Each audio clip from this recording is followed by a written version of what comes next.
లక్షల ప్రజలకు బోధించడం, వేలాది సంఘాలను నడిపించటం, పాటలు వ్రాయటం, పాటలు పాడటం, సువార్త సభలు నిర్వహించడం, సువార్త ప్రకటనలలో పాల్గొవడం, పెద్ద పెద్ద మందిరములు నిర్మించడం, ఉపవాస ప్రార్థనలలో గడపటం, ప్రపంచం అంతా పేరు ప్రఖ్యాతులు సంపాదించటం, ఇవి అన్నీ విలువైనవే.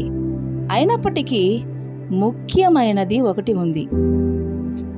యేసుక్రీస్తులో నీతిగా, నిజాయితీగా, పవిత్రముగా, పరిశుద్ధముగా, యథార్థముగా మరియు ఆయనకు ఇష్టునిగా ఉండకపోతే పైన కలిగి ఉన్న విలువలన్నీ నిష్ప్రయోజనమైనవిగా మిగిలిపోతాయి.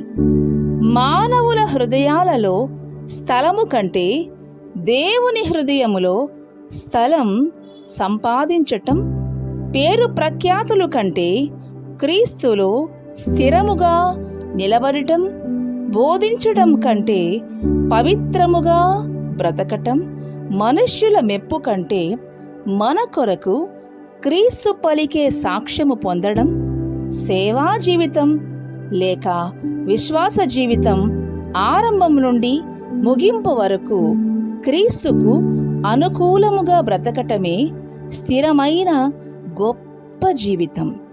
యోహాను సువార్త 15వ అధ్యాయం 4వ వచనం.